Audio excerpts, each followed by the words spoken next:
Hello and welcome again to Study English IELTS Preparation. I'm Margot Politis. Today we're going to look at intonation, how we use a rising or falling tone of voice to convey meaning. And we'll also have a quick look at how to use commas. But first, let's watch a clip about sleep. We'll see a researcher doing some tests on a subject to see just what the benefits are of an afternoon nap. Researchers at Flinders University say a short sleep in the mid-afternoon could actually increase a worker's productivity. Each subject performed a series of tests before and after their mid-afternoon sleep. Some subjective tests of alertness, fatigue, vigour, and also some cognitive performance tasks, some which are pencil and paper and some that are done on the computer, and also an objective measure of alertness, which is how long it takes someone to fall asleep. So if it takes them a long time to fall asleep, that would suggest that they're quite alert, and a short time to fall asleep would mean that they're quite sleepy. Do you think you were asleep? Yes, hard to tell, but I think so. Okay. I think I was there for a bit. For how long? Felt like probably a couple minutes, I reckon. Mm-hmm. Yeah. Well, I want you to do exactly the same thing now. Mm-hmm. So I want you to start here. So I Okay. want you to go as quickly and accurately as you can until I tell you to stop. All right. So in that clip, we heard a researcher talking to the subject of her tests. You'll notice her intonation changed a lot. Intonation refers to the changes in pitch in our voice as we speak, whether our voices go up or down. Intonation is very important to learn. It has many functions in a language. It conveys emotion. We can tell immediately listening to someone how they feel. Someone can sound happy or sound sad. Hello, how are you? Hello, how are you?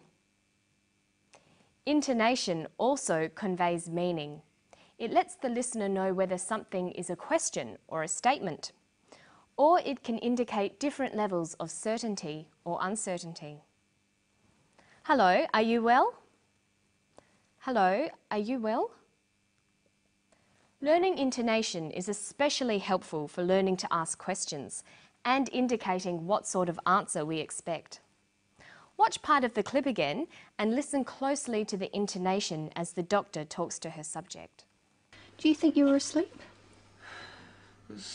Yes, hard to tell, but I think so. Okay. I think I was there for a bit. For how long? Felt like probably a couple minutes, I reckon. Mm-hmm. The doctor says to the subject, "Do you think you were asleep?" Does this have a rising or falling tone? Listen again. Do you think you were asleep? Do you think you were asleep? Her voice goes up at the end of the sentence. We call this a rising tone. The rising tone is used for yes-no questions, questions that need a yes or a no answer. Listen now to the second question. Does it have a rising or falling tone? For how long? Felt like probably a couple minutes, I reckon. Mm-hmm. The doctor says, "For how long?" This is a question too, but it has a falling tone. A falling tone is used with information questions. They're questions that need information as an answer, not just a yes or no answer. The man answers with a statement. "A couple of minutes, I reckon." This takes a falling tone. In English, statements usually end in a falling tone. The falling tone at the end tells the listener that the statement is finished. Listen to the intonation used to give instructions. So I want you to start here. So I Okay. want you to go as quickly and accurately as you can until I tell you to stop. Did you hear the falling tone at the end? She said, "Until I tell you to stop." This tells the listener that this is the end of the instruction. So let's look at when to use rising and falling tones again. A rising tone is used at the end of yes-no questions and a falling tone at the end of information questions. Falling intonation is also used with statements. These are very general rules, but they can help you to work out what you as a listener are expected to say and can help you as a speaker to convey your meaning. Now let's look at one last example of intonation. Listen to what happens when we have a list in a sentence. Here's a very complicated list. Some subjective tests of alertness, fatigue, vigour, and also some cognitive performance tasks, some which are pencil and paper and some that are done on the computer, and also an objective measure of alertness, which is how long it takes someone to fall asleep. So she uses a variety of intonation. She uses rising and falling tones, and a tone that's neither rising nor falling, just a flat tone for the items in the list. This tells the listener that she hasn't finished her list of tests. And then for the very last item in the list, how long it takes someone to fall asleep. She uses falling intonation. This is how we know the list is finished. We generally use falling intonation for the last item in a list.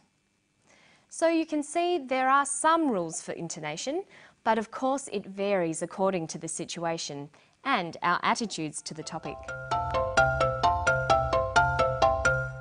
Okay, so when we're talking, we use intonation, pauses and body language to convey meaning. But what about when we're writing? Well, we need to use punctuation. Let's start with one of the most common but difficult punctuation items, the comma. Commas are used to help readers understand the exact meaning of a sentence. They're like pauses in speech. A comma in the wrong place can give the wrong meaning to a sentence. For example, look at these two sentences. Stop, Jane. Stop, Jane. In the first sentence, the comma shows where there is a pause in speech. Stop, comma, Jane. And this tells us that the speaker wants Jane to stop. In the second sentence, there is no pause and no comma. Stop, Jane. With no pause, we know that the speaker is telling someone else to stop Jane. Let's look at some rules about using the comma. First, commas are used to separate items in a list. Look at the way commas are used here. Some subjective tests of alertness, fatigue, vigour, and also some cognitive performance tasks. Okay, so notice that when we write down her speech, we put commas where she uses pauses, and we use intonation to separate the items in a list. We write alertness, comma, fatigue, comma, vigour. We read this as alertness, fatigue, vigour. Adding a comma between items in a list tells us clearly how many different items there are. A second use of commas is to separate clauses in a sentence. We use a comma to separate dependent and independent clauses, but only when the dependent clause is first in the sentence. This sounds complicated, but it's not really. Here's an example of a dependent clause, because he was very tired, followed by an independent clause, he went to bed. Notice that we use a comma. Because he was very tired, comma, he went to bed. But let's swap the clauses around. He went to bed because he was very tired. In sentences like this, with the independent clause first, we don't need a comma. Listen to the different way they read out, and you can hear why. Because he was very tired, he went to bed. Notice the pause. He went to bed because he was very tired. There's no pause. So sometimes when you're writing, it helps to think that if there's a pause, you might need a comma. And that's where we're going to pause today. Hope you enjoyed Study English. I'll see you next time. Bye-bye.